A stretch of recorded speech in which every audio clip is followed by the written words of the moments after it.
سلام تعني هابلي كبراتن كبرانن ازي حرياكم حريا بوستيوم كاب حريا بوست كم تلمود نلو مزبلنا يوم زيناتات حيزنا قريبنا لنا حبيركم ناتسنحوم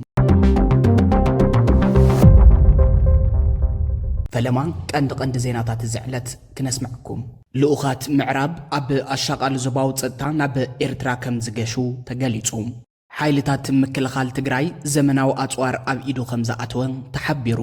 ውግ አልፋሽቃን ሸረሪናን ተነጻጺሉ ዝረአ ይኮነን ተባሂሉ ትግራይ ናብ ዝኸፍአ ወተሃደራዊ ወጥረ ከም ዝተመለሰት ተገሊጹ እዚኦምን ካልኦትን ሒዝናልኩም ቀሪብና ለና ሰናይ ምክትታል لؤخات معراب أب قداي أشغال زباو تصدتان أب إرترا كم زغشو تغليصو حبراو تصدتاو سممعات كم زسالت دما يحبر اللوم ناب زرزروخ نبل إرتران أب زمتص سمون لؤخات منغست أمريكان أوروبا أو حبرتن كتقبل أب مدلاو كم زلا تغليصو بمسرت كاب وشت اتا هاجر استرخبو حبريتا منغست إرتران أب زمتص سمون كاب أمريكان كاب حبرت أوروبان زمتصو لؤخات كم زقبلن أب اوانا ومعبالت تصدتانايت زوبا ملكيتو كم ززتن تغليصو از مغشازوم لؤخات دحرتي أب إيران سفتر وجئن أبزو بقرن أفريقيا زمع بلا بوليتيكاون دحنتاون تتصعنو مس منغست إرترا دبلوماسي زمدنا نمحداس زعلم كخون كم زخل قمتات يوصلو يخون امبر أمخار بريزيدنت ترامب أب قدايات أفريقيا ماساد بولوس أمريكا مس إرترا اتقبرو مقرراب بهراو ربحا مسرت زقبر امبر إثيوبيا نمقلال زعلم يكونن كم زبلن يذكر أبزي حزقوان أب زوبا قيح بحر إنا معبلا زمتا زيرقو إنت صدتام سرعة إرترا أب إثيوبيا سودان زلو قطتاو تصلوان معراباوان ركباتهم كحدثو خمس تجددو يحبر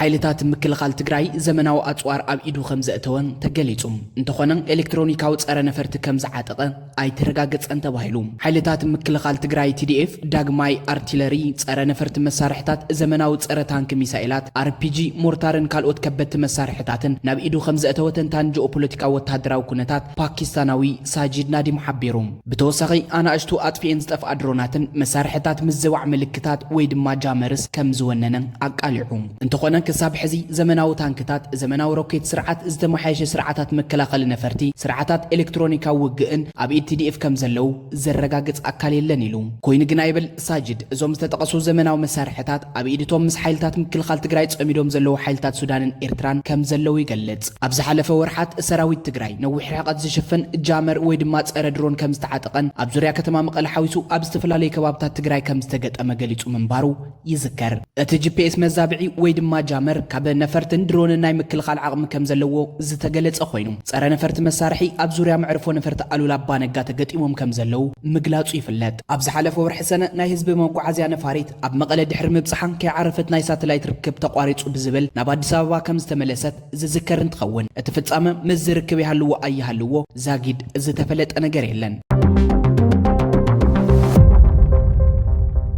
وج الفاشكان شررينان تنጻጽሉ ዝረአ ይኮነን ተባሂሉ ሕብራት ዓረብ ኤሚሬትስ አንጻር ትግራይ ትገብሮ ሓገዝ አጠናኺራ ከም ትቅጽለሉ ድማ ተገሊጹሎ ናብ ዝርዝሩኽ ነብል ኣብዚ ቀረባ እዋን ኣብ ኢትዮጵያና ገደደ ዝኸይድ ዘሎ ውሽጣዊ ጎንጺ ሕብረት ኤሚራት ዓረብ ንናይ RSF መራሒ ጀነራል ሒመቲ ዘቅርቦ ናይ ፖለቲካን ፋይናንስን ደገፍ ክቅንሶ ከም ዘይኽእል ናይ ጂኦፖለቲክስ ተንታኒ ጃላል ሃርሻው ፍሊጡ ኣብ ማሕበራዊ መራኸብታት ዝተዘርግሐን ኣብ ዞባዊ ፖለቲካዊ ንጥፈታት ዝተመርኮሰን እዚ ጸብጻብ ከም ዘመላኽቶ ናይ አልፋሽቃ ናይ ደቡብ ጥረትን ናይ ትግራይ ግጭትን ካብ 20 ጀሚሩ ቀጥታው ምትእስሳር ከም ዘለዎ ገሊጹም ኣብቲ እዋንቲ ናይ ኢትዮጵያን ኣምሓራን ሓይልታት ትኹረቶም ናብ ትግራይ እንተንብሩ ናይ ሱዳን ሰራዊት ነቲ ኣጋጣሚ ብምጥቃም ነተከራኻሪ ናይ ደቡብ ቦታ ከም ዝተቆጻጸሮ ዝዝከር እዩ ከምቲ ናይ ጃላል ሃርሻው ዝርዝር ሓበሬታ እንተኮይኑ ኣብ ሓምለ 25 ኣብ ከባቢ ሸረሪና ናይ ፌደራል መንግስቲ ሓይልታት ምክልኻል ምስ ናይ ሱዳን ሰራዊት ጎኒ ንጎኒ ብምስላፍ ምስ RSF ክዋጋእ ዝጸንሐን ኣብ ደቡብ ሱዳን ይንቀሳቐስ ብልዕሊ ዝነበረ ናይ ትግራይ ኣርሚ 70 ዝተባሃለ ዕጡቕ ሓይሊ ወተሃደራዊ ምጥቃዕትን ትፍጽም بخال وجن دما إثيوبيا بحبرات إمارات عرب بجتن بناي إمريتس أسلت أنت زدقفن ناي RSF وتهدراو مسلت أنبوتا أبجز أتاتخيلا يبل أب كباب تجراي تولع إذا حدش جونسي إمريتس نحمد تزلوات خرت زق الناس زي كونس قادا ناي حبرات إمارات عرب ناي إثيوبيا RSF ناي حبار بوليتيكاون وتهدراون السلالفة أتنا خير زق المخانو اتتنتاني بره نزل تاوت أمدو مفتار كم مخنيات تتقصونت بتات كم زرد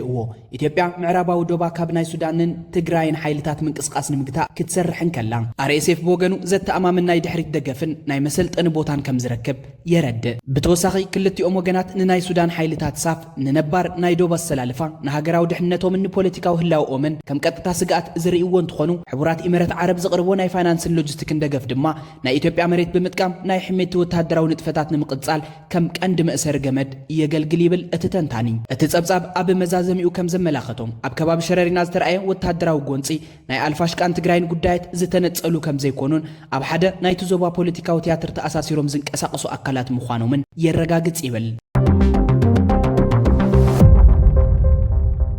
ትግራይ ናብ ዝኸፍአ ወታደራዊ ወጥሪ ከም ዝተመለሰት ተገሊጹ እቲ ወጥሪ ናብ ሙሉእ ውግእ ከይዓርግ ድማ ተሰጊኡሎ ናብ ዝርዝሩ ክነብል ማዕኸን ዜና ፍራንስ 24 ከም ዝሓበሮ ኣብ ትግራይ ድሕሪ ስምምዕ ሰላም ፕሪቶሪያ 2022 እቲ ዝሓየለ ወታደራዊ ወጥሪ ከም ዝተመዝገበ ኣቃሊሑ ኣብ ዝሓለፈ ሰሙን ኣብ ሰሜን ኢትዮጵያ ትግራይ ድሕሪ ውዕል ሰላም ፕሪቶሪያ 2022 እቲ ኣዝዩ መፍርሒ ፖለቲካውን ወታደራውን ወጥሪ ከም ዝተመዝገበን ድባብ ኩናት ከም ዘንጸላለወን ኣብሪሁ ኣብቲ ኣብ ዝሓለፈ ሰሙን ኣብ ምዕራብ ትግራይ ዝተኻየደ ኩናት ሕወሓትን መንግስቲ ኢትዮጵያ ንሕድሕዶም ሓላፍነትን ዘይምውሳድ ከም ዝተቃሰሱ ኣቃሊሑ ዋላኳን ካብ ቀዳም ጀሚሩ እቲ ውግእ ንግዚኡ ደው ከም ዝበለ እንተተገለጸ ናብ ሓድሽ ሙሉእ ውግእ ክዓርግ ይኽእል ዝብል ስግኣት ከም ዘሎን ብዙሓት ነበርቲ ድማ ካብ መንበሪኦም ይሃድሙ ከም ዘለው ተገሊጹ ብምዃኑ እውን እቲ ወታደራዊ ወጥሪ ኣብ ኢትዮጵያን ትግራይን ናብ ተላባዕ ግርጭት ከይምለስ ዘለዎ ስግኣት ኣብ ውሽጢ ዓድን ኣብ ዓለም ለኸ ማሕበረሰብን ወሲኹ ክብል ማዕኸን ዜና ፍራንስ 24 ጸብጺቡ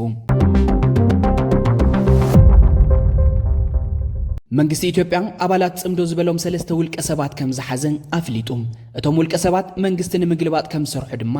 ገሊጹሎም ፌደራል ፖሊስ ኢትዮጵያ ኣመራርሓ ውድብ ኢሃፓ ዝነበረ ይስሐቅ ወልዳይን ኣበበ ኣካሉን ኣብ ቀይዲ ከም ዘውዓሎም ተገሊጹ ከምኡውን ጠበቃ ሕጊ ነበር ሚኒስትር ዲኤታ ሰላም ኢትዮጵያ አቶ ታየ ደንደአ ዝኾነ ኣበራ ንጉስ ግብረ ራዕዲ ንምፍጻም ይንቀሳቀሱ ነይሮም ብዝብል ጠርጢረዮም ኢሉ ከም ዝኸሰሶም ኣፍሊጡሎም እቲ ስርዓት ኣብ ላዕለዋይ ቤት ፍርዲ ቀሪቡ እቶም ተጠርጠርቲ ምስ ሕወሓት ፀረ ሰላም ሓይልታት ከምኡውን ጽምዶ ተባሂሉ ዝፍለጥ ጥምረት በመትሕብባር ስልጣን በኃይል ንመሓዝ ዝዓለመ መደብ ንምፍጻም አባላት ይምልምሉን የዳልውን ነይሮም ክብል ከሲስዎም ስርዓት ኢትዮጵያ ብሰንኪ ገባታይን ጦረኛን ባህሪኡ ዳርጋ ምስ ኩሎም ህዝብታት እቲ ሃገር ደም ተቃቢኡ ኣብ ከቢድ ወጥሪ ከም ዘሎ ዝግለጽ ኮይኑ ዓይነ ብለይ ስነ ብለይ ዜጋታት ብፖለቲካዊ ኣመለኻኽቶምን ብሄሮምን ጥራይ ብጅምላይ ኣስሮም ከም ዘሎ ናይ ቀረባ ግዜ ተዘክሮ እዩ ኣብ መወዳእታ ዜና ፑትላንድ ንወታደራዊ መደብር ፑትላንድ ሴኩሪቲ ፎርስ ከም ዝተቆጻጸረቶ ፍሊጣ ኣብ ከተማ ቦሳሳ ዝርከብ ናይ PSF ንመንግስቲ ፌደራል ሶማሊያ ዝድግፍ ክፍሊ ዝተቆጻጸሮ ወታደራዊ ሰፈር ሰበስልጣናት ፑትላንድ ብወግዕ ከም ዝተረከብዎ ተገሊጹ ብመሰረት እቲ ዝወፀ ጸብጻብ እቲ ርክብ ብሰላም ዝተፈጸመ ኮይኑ ኣብ ቦሳሶ ዝኾነ ይኹን ውግእ ወይ ናይ ጸጥታ ፍጻመ ኣይተመዝገበን ይብል ኣባላት እቲ ክፍሊ ናይ PSF ኣብቲ ሰፈር ዝነበረ ኣጽዋር ወታደራዊ መሳርሒታትን ተሽከርከርቲ ውግእን ብዘይተቃውሞ ንሰበስልጣናት ፑትላንድ ረኪቦም ተባሂሉ እቲ ዝተረከበ ንብረት ድማ ዝተፈላለዩ ዓይነታት ወታደራዊ ኣጽዋርን ሎጂስቲካዊ መሳርሒታትን ከም ዝሓዘ ተገሊጹሎም ፕሬዝደንት ፑትላንድ ስዒድ ዓብዱላሂ ደኒ ንኹሎም ኣብ ፑትላንድ ዝንቀሳቐሱ ዕጡቃት ጉጅለታት ኣብ 48 ሰዓታት ኣጽዋሮም ከረክቡ ወይ ድማ ወታደራዊ ስጉምቲ ከም ዝውሰደሎም መጠንቀቕታ ድሕሪ መሃቡ ድሕሪ ሓደ መዓልቲ ነይሩ እዚ ርክብ ዝተፈጸመ እቲ ፕሬዝደንት እቶም እዚ ትእዛዝ ዘይስዕቡ ጉጅለታት ኣብ ጋልካዮ ከም ዝተፈጸመ ዓይነት ወታደራዊ ስርሒት ክገጥሞም ከም ዝኽእል ኣጠንቂቑ ነይሩ ዝኸበርኩም ኣድመጽትን ተኸታተልትን ሕርያ ፖስት ንሎም ዕለት ዝበልናዮም ዜናታት ኣብዚ ኸንቢትና ኣለና ቀጻሊ ብኻልኦት ፍሉያት ዜናታት ክሳብ እንራኸብ ሰላም